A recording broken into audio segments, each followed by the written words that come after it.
नमस्कार, मैं हूं डॉक्टर सारिका वर्मा। स्वागत है आपका हमारे चैनल सहयोगम में, जहां पे मैं आपके लिए रोज लेके आती हूं हेल्थ से रिलेटेड छोटी छोटी बातें और छोटे छोटे उपाय। तो आज के इस वीडियो में हम जानेंगे कि किस तरह से छोटे बच्चे यानी कि 1 साल के अंदर के बच्चों का ख्याल ठंडियों में कैसे रखा जाए। इसके लिए मैं देने वाली हूँ आपको सिर्फ 4 टिप्स और उसके साथ मैं बताने वाली हूँ कि आमतौर पर हम बच्चों की परवरिश के दौरान कौन सी गलतियां करते हैं। तो शुरू करते हैं।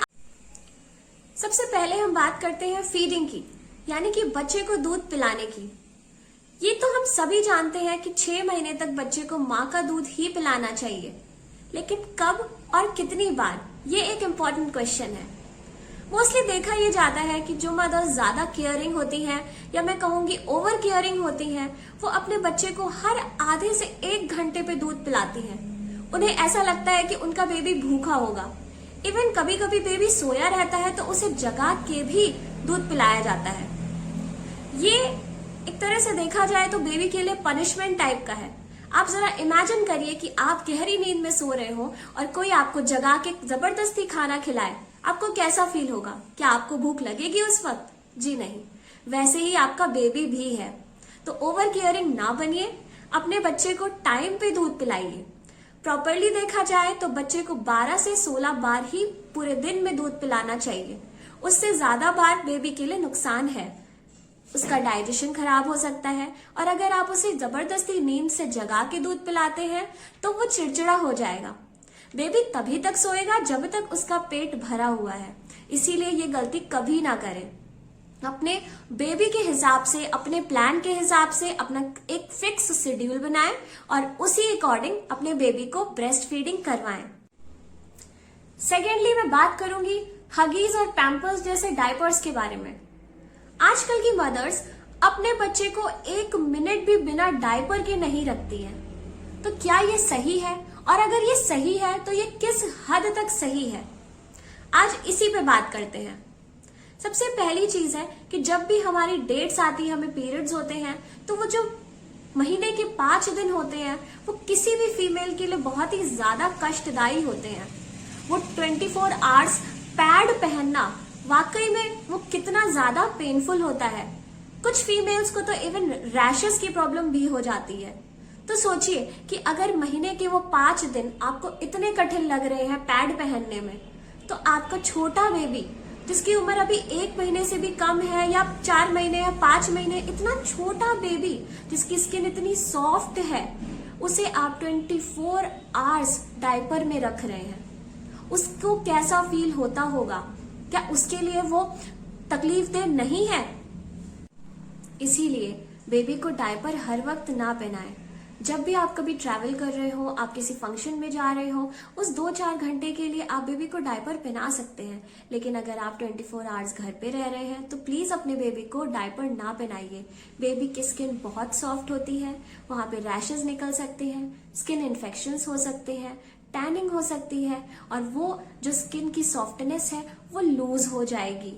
इसीलिए आपका बेबी बहुत छोटा है, बहुत सेंसिटिव है, वो आपसे कुछ कह नहीं सकता, लेकिन प्लीज समझदारी से काम करिए। अपने बेबी को 24 घंटे डायपर में ना रखिए। इसकी जगह पे मार्केट में बहुत सारे ऐसे कपड़े अवेलेबल हैं जिसके नीचे प्लास्टिक होता है और ऊपर सॉफ्ट कपड़ा होता है। आप उस टाइप के क्लॉथ्स मार्केट से खरीद लीजिए, वो वॉशेबल होते हैं। जब बेबी कभी भी टॉयलेट करे तो वो कपड़ा चेंज कर दीजिए। इसके सिवा आप लंगोट पहना सकते हैं जो होममेड होती है, या फिर आप सॉफ्ट कॉटन की पैंटीज पहना सकते हैं जिसमें एक ढीली हल्की इलास्टिक पड़ी रहती है। ऐसे करने से आपकी बेबी खुश रहेगा, उसकी स्किन भी सेफ रहेगी।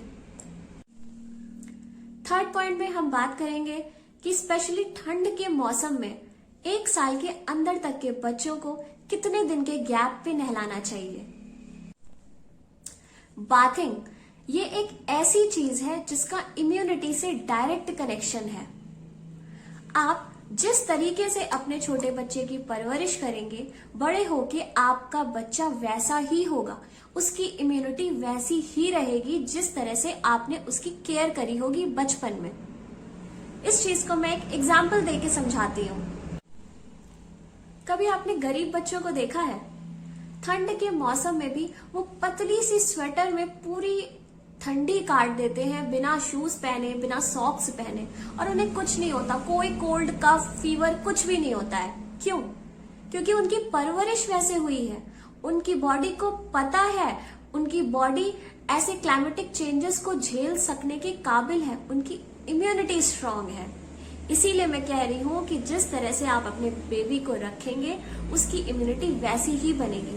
अगर आप अपने बेबी को बहुत सेंसिटिव बना के रखेंगे, उसे जरा सा भी ठंड हुआ उसे बहुत सारे स्वेटर और कपड़ों में ढक देंगे, तो वो क्लाइमेटिक चेंजेस को झेल नहीं पाएगा। और जब कभी आपका बेबी बड़ा होगा, थोड़ा सा भी मौसम का परिवर्तन होगा, वो किसी हिल स्टेशन पे जाएगा, कुछ भी होगा, तो आपका बेबी की बॉडी वो चीज झेल नहीं पाएगी, उसे कोल्ड कफ बहुत जल्दी हो जाएगा।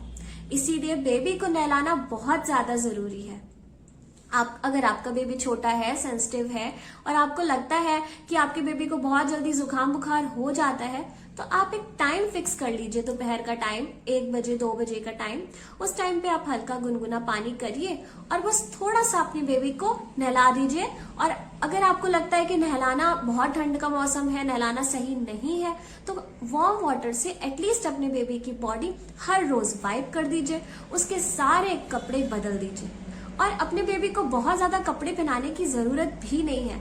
ऐसा ना हो कि आपने 7-8 बहुत सारे स्वेटर्स पहना रखे हैं और बेबी बेचारा उन कपड़ों के लोड से ही परेशान हो रहा है। नहीं, ऐसे में बेबी अपने हाथ पैर का अच्छे से मूवमेंट नहीं कर पाएगा, तो उसकी मसल्स ग्रोथ में भी प्रॉब्लम आ सकती है, उसे बहुत ही ज्यादा कॉम्पैक्टेड फील होगा। इसीलिए अपने बेबी को सिर्फ हार्डली 2 से 3 कपड़े से ज्यादा ना पहनाइए। स्वेटर ऐसे मोटे पहनाइए जिसमें ठंडी उनकी चली जाए। 4th पॉइंट में हम बात करते हैं मसाजिंग की, यानी कि मालिश, कि बेबी की मालिश कितनी बार करनी चाहिए। तो अगर आपका बेबी 4 से 5 महीने का है तो एटलीस्ट आप उसकी दिन में 3 बार मालिश जरूर करिए।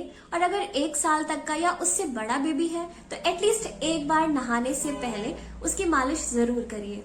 इसके लिए आप कोई भी तेल यूज कर सकते हैं, लाइक जॉनसन्स बेबी है या आपके डॉक्टर ने आपको कोई रिकमेंड किया है, एनीथिंग। मसाज के टाइम पे इम्पोर्टेंट ये है कि आप बॉडी के हर पार्ट की एक्सरसाइज करवाएं, बॉडी को पूरा स्ट्रेच करवाएं। एक्चुअली में होता क्या है कि जब 6 मंथ्स तक का बेबी होता है तो वो सिर्फ बेड पे लेटा रहता है, सिर्फ अपने हाथ और पैरों को चलाता है। इसकी वजह से उसके मसल्स में, बॉडी में पेन हो सकता है या वो ठीक से प्रॉपरली स्ट्रेच नहीं हो पाते हैं। ऐसे में जब आप बेबी की मालिश करते हैं तो बेबी को बहुत एनर्जेटिक फील होता है, उसकी पूरी बॉडी खिंच जाती है, मसल्स ग्रो करते हैं और हड्डियां स्ट्रांग होती हैं। इसीलिए मसाजिंग बहुत इंपॉर्टेंट है। और इसी के साथ हम आज का वीडियो खत्म करते हैं। अगर आपके कोई डाउट है तो आप कमेंट्स में हमें पूछ सकते हैं। और अगर आपको ये वीडियो पसंद आया है तो प्लीज इसे लाइक करिए, चैनल को सब्सक्राइब करिए। नमस्ते।